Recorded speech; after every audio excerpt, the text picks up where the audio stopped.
எதிர்காற்று வீச எதிர்போரும் பேச என்னோடு இருப்பவர் பெரியவர் நீரே. எதிர்காற்று வீச எதிர்போரும் பேச என்னோடு இருப்பவர் பெரியவர் நீரே. இயேசுவே யாத்திரையில் கரை சேர்க்கும் தேவன். என் ஜீவ படகின் நங்கூரம் நீரே. இயேசுவே யாத்திரையில் கரை சேர்க்கும் தேவன். என் ஜீவ படகின் நங்கூரம் நீரே. என் இயேசு ராஜா சாரோனின் ரோஜா. உம் கிருபை தந்தாலே போதும். என் இயேசு ராஜா சாரோனின் ரோஜா. உம் கிருபை தந்தாலே போதும். அலை மோதும் வாழ்வில் அலையாமல் செல்ல உம் கிருபை முன் செல்ல அருளும்.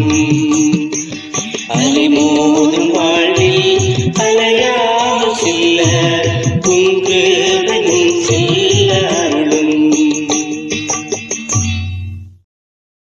கர்த்தருக்குள் அன்பானவர்களே, அனுதினமும் கிறிஸ்துவுடன் தியான வேலைக்கு உங்களை அன்புடன் அழைக்கிறோம்.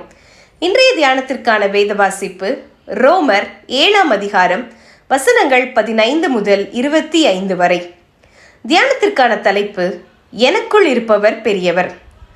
இயேசு கிறிஸ்து உங்களுக்குள் இருக்கிறார் என்று உங்களை நீங்களே அறியீர்களா? 2 கொரிந்தியர் 13:5.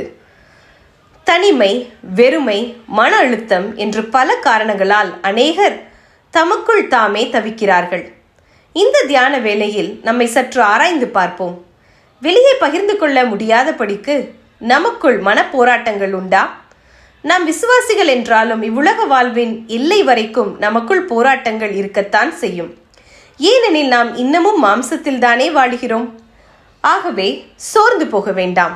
நினைவிலோ கற்பனையிலோ சில தவறான எண்ணங்கள் தோன்றக்கூடாது என்று போராடி அதனை மேற்கொள்ள மனமுடைந்து ஜெபித்தும் என்னையும் அறியாமல் அவை என்னை அடிக்கடி தாக்குகின்றது, இனி எனக்கு முடியாது, நீரே எல்லாம் என்று ஒப்புக்கொடுத்த பின்பு அப்போராட்டம் மெதுவாக மறைந்து வருகிறதை உணர்கிறேன் என்று ஒருவர் மனம் திறந்தார்.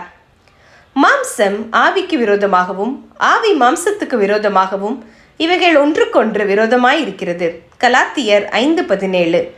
நமக்குள் ஆதாமின் பாவ சுபாவம் உண்டு. ஆனால் கிறிஸ்துவின் இரத்தத்தினால் மறுபடியும் பிறந்திருக்கிற நமக்குள் பரிசுத்த ஆவியானவரின் வல்லமை அருளப்பட்டுள்ளது. இவ்விரண்டும் ஒன்றுக்கொன்று முரண்பாடுள்ளவை. ஆதாமின் சுபாவம் நமது மாம்சத்தை ஆளுகிறது என்றால் இயேசுவின் இரத்தம் நமது ஆவியில் இணைந்து செயல்படுகிறது. இதுவே ஆவியின் சிந்தையாகும்.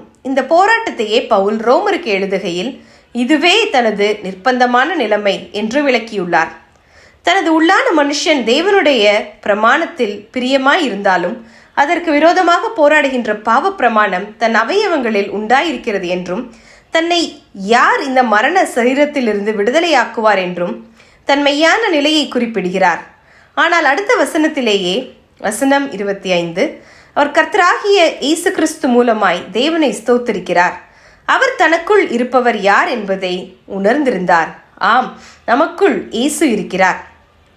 கர்த்தருடைய சிங்காசனம் பிறருக்கு நியாய தீர்ப்பு வழங்கும் இடமாகும். ஆனால் அவரது கிருபாசனமோ நம்மை அரவணைக்கும் கிருபையின் ஆசனமாகும். ஆகவே பிரியமானவர்களே, நாம் தைரியத்தோടെ தினமும் கிருபாசன தண்டைக்கு வருவோம். இந்த தினசரி அனுபவம் நம்மிடம் இல்லாவிட்டால் வெறுமையிலும் தனிமையிலும் நமக்கு கிருபை அளிக்கின்ற அந்த கிருபாசனத்தை நாடுவதை நாம் விட்டுவிடுவோம். பின்னர் நமக்குள் நடக்கும் போராட்டம் நம்மையே அழித்து விடும் அல்லவா? ஜெபம் செய்வோமா?